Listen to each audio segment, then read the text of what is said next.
Okay guys, welcome to a new video. It's the first video of the year.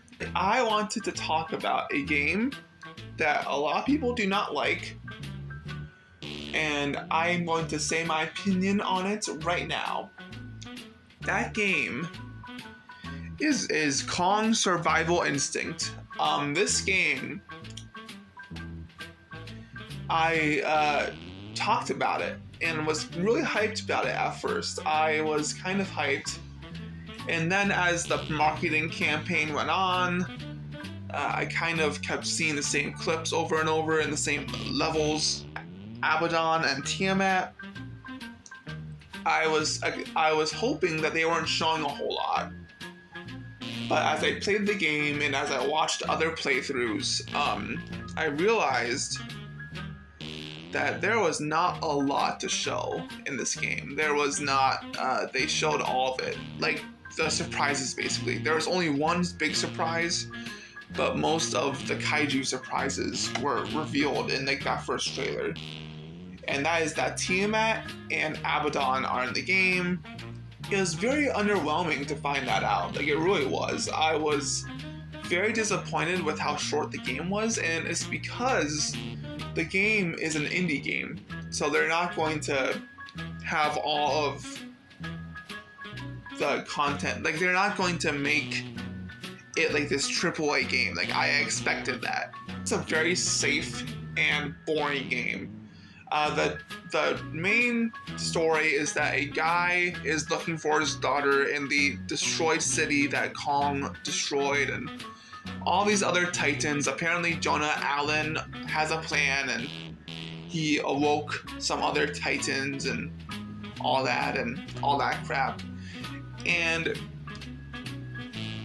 the thing is that I don't mind that Jonah Allen is in this game and Godzilla isn't. I get that Godzilla is not as easy to license as Kong, but if you're going to make a MonsterVerse game that takes place after Godzilla vs. Kong, it makes no sense to have the game only have Kong.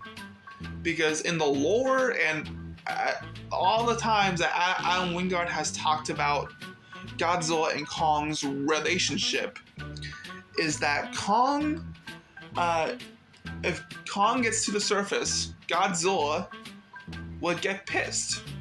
And that never happened. Like, there's no suspense for that. And I think that would have been really cool if he, like, not have Godzilla in the game, but have, like, his presence still there, you know? They didn't do that. They didn't, like, I just think it just makes no sense. I understand the reasoning why Kong was the only character, but it just doesn't make sense in terms of the lore. They should have just had it take place before, maybe even before Godzilla 2014. Like, have it be like a Kong game set in the 90s or something. That would have been better, but they didn't do that. Really terrible gameplay, and like, but besides the surprises and stuff, I'm kind of going all over the place. But my god, the fucking gameplay is horrible. It is like the most boring and hard, tedious gameplay I've ever seen. In terms of when you're fighting people, it is the most dog shit. Basically, their mindset is that, oh man, if this game does well, you'll get more, but you have to buy this subpar game. No, you have to try really hard on the first one and make it actually fun and enjoyable. Even if it's just a human game, you still could have done a great thing with that. But they kind of just fumbled it. And they probably tried really hard, but they failed. And I think not taking that risk the first time around kind of fucked them a little bit, because it's just, I feel like that this game could have been so much more. That's not me being spoiled or anything, that's just the facts. It's just the way it is, and it sucks that the game turned out this way. So if this game didn't do well, fuck it. That sucks. I don't know how much sales it had, but I doubt it did a lot. It sucks, because the game, like, I think that there's a great concept here.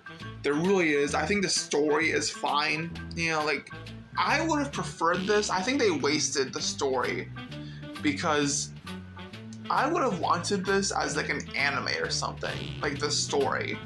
But they didn't do that. They did a fucking subpar, hard game to play that I can't even finish. And I can't even experience in like the way I want to. They did that and they kind of made it hard for me to like it. Like it being a game that's this type of gameplay holds it back from being a good character experience. It just does. I bet if this was a TV show, it would have been way better. Even if it was made by the Skull Island guys, like the people that made the Skull Island Castlevania show, that would have been. I would have taken that over this. Like even if it's not as good, it probably still would have been better than the way they made this game. And that's just the way I feel. I don't think it's as bad as The Rise of Kong, but it's definitely not good. I admit that the platforming is fun, but I feel like that it's overshadowed by the fucking fights with other people and you not really playing as Kong. I don't know. And now we may not get it because the game probably didn't do that well. I feel like that they should have just done a kaiju beat 'em up game. Like do a Godzilla x Kong branded game where it's Godzilla and Kong and like a beat 'em up type story. I think that would have been cool. Dawn of the Monsters but with Godzilla and Kong. Of course, a little easier would be nice. But yeah, I just think that would have been better. And then the goodwill of the general audience and all that, they would go into a game like Kong Survivor Instinct next. I really don't like this game overall, but really it kind of just hurt the chances of us getting a Monstrous game if it didn't do well. There's no one talking about what the next game is or if there is a next game. There also could be just them not talking like they usually do, which is something they have to stop. They cannot do that. So the future of Monstrous games, I think, is kind of uncertain, except for the Godzilla x Kong game that's coming out on the Godzilla x Kong Titan Hunters. What? But that game, I hope that game does well because we need more Monstrous games. We just do. That's it, guys. See you guys later, and have a great day.